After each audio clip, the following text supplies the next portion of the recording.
अगर तुम class 11th में टॉप करना चाहते हो तो ये वीडियो मिस मत करना।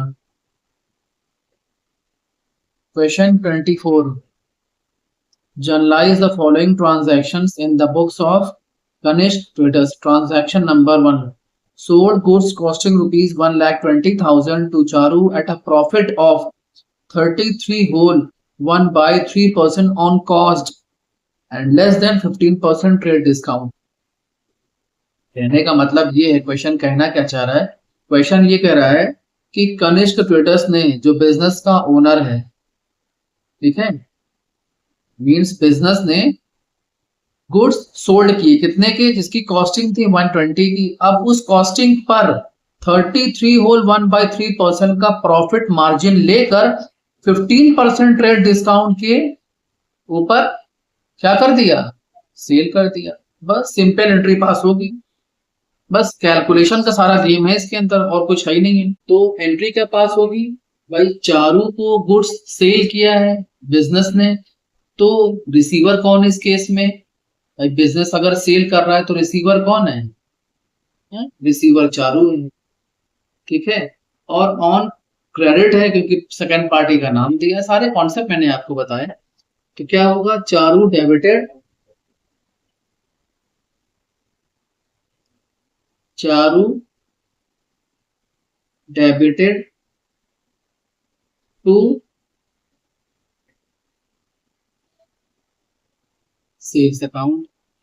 क्लियर, ये है इतना कॉन्सेप्ट।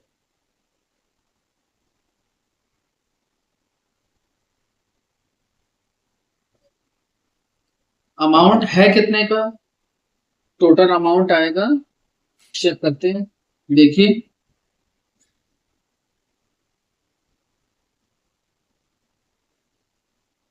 कॉस्टिंग कितने की है, 120 की कॉस्टिंग, हाँ 120 की है। क्लियर है, कह रहा है 120 कॉस्टिंग है, 120 के ऊपर 1/3 होल 1/3% को जब आप कैलकुलेट करोगे सिंपल मैथमेटिक्स से तो आएगा 1/3 इंटू 1 डिवाइडेड बाई 3, कितना आ जाएगा 40,000। मतलब 120 प्लस 40 कितना हो जाएगा 160। अब कह रहा है 160 आपका लिस्ट प्राइस आ गया। आप कह रहा है फाइनल प्राइस निकालने के लिए 15% ट्रेड डिस्काउंट आपको लेस करना पड़ेगा। मतलब बिजनेस ने ट्रेड डिस्काउंट दिया है इंटू 15 डिवाइडेड बाई 100, कितना हो गया 24,000। तो 160 माइनस 24,000 कितना जाएगा 1,36,000 is the final selling price. Clear है, बस वर्किंग नोट भी ऐसे ही करना है आपको, कुछ ज्यादा उसमें तामझाम भी नहीं है। तो क्या लिखेंगे 1,36,000 is in the debit side and 1,36,000 is in the credit side.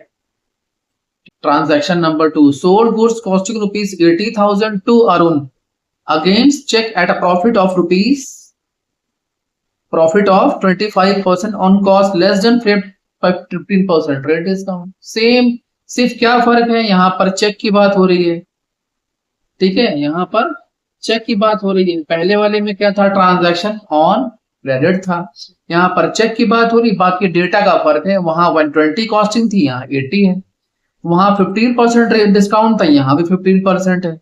वहां कॉस्टिंग में प्रॉफिट कितना ऐड करना था 1/3, यहाँ कितना ऐड करना है 25%। सेकेंड ट्रांजेक्शन क्या एंट्री बनेगी भाई, ऑन चेक सेल हो रही है, पैसा आ रहा है बैंक में, तो bank account debit to sales account. Same, अब इसे भी वैसे ही सॉल्व कर लेंगे, कैलकुलेशन इसका जैसे इससे पहले वाले का था। देख लीजिए आप, है कितना, कॉस्टिंग कितनी है इसकी 80,000 इंटू 25%, ठीक है, कितना आ जाएगा 20,000। भाई 80 का 25% 20,000 ही तो आएगा।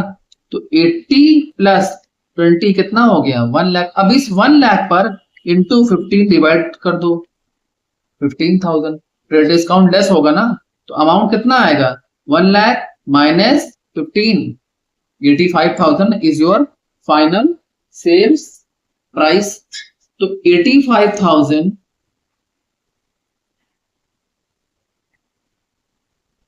is in the debit side and 85,000 is in the credit side.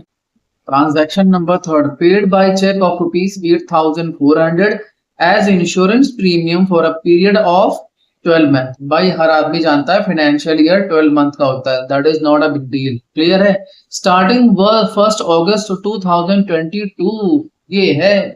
ठीक है ना. आप सोचो फाइनेंशियल ईयर स्टार्ट कब से होता है. फाइनेंशियल ईयर की अगर आप बात करें, आप यहीं पर रफ करवाते रहे, आपको यही समझाते रहे.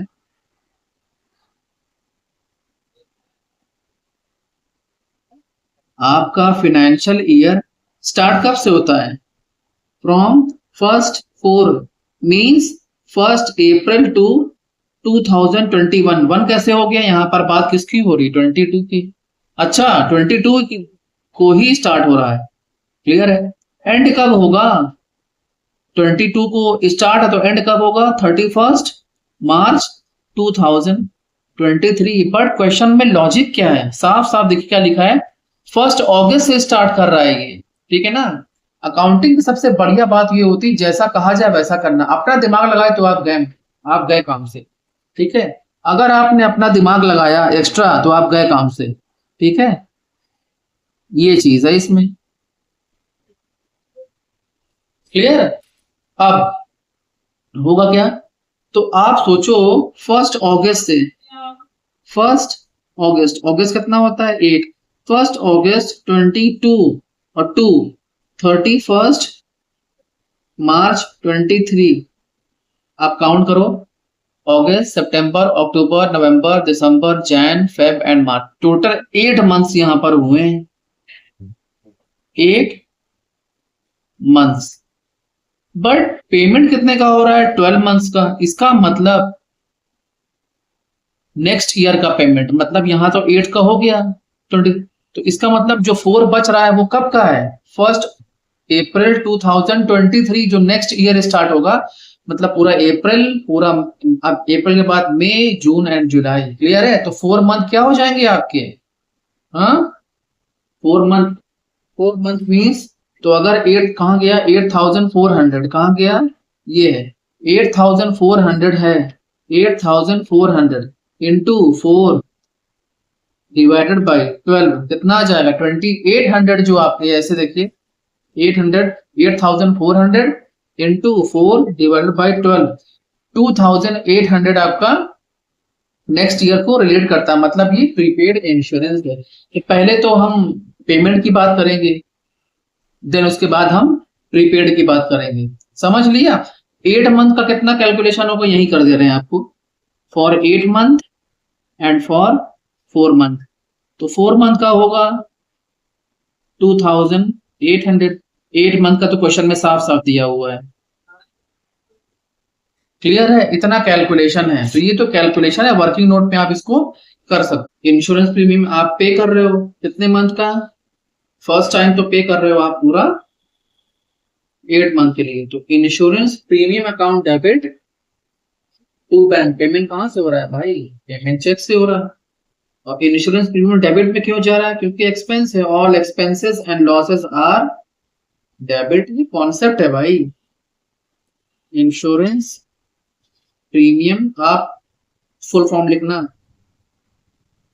Account debit to bank account.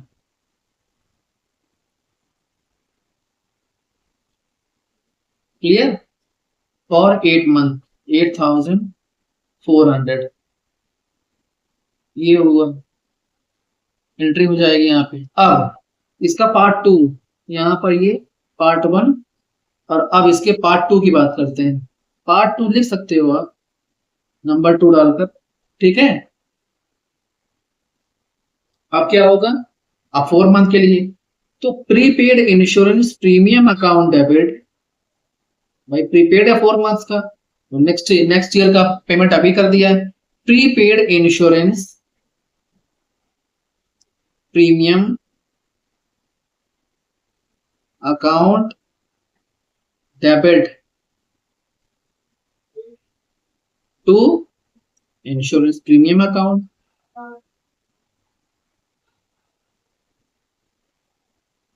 कितना? 2800 is in the debited and 2800 is in the credited। Clear है?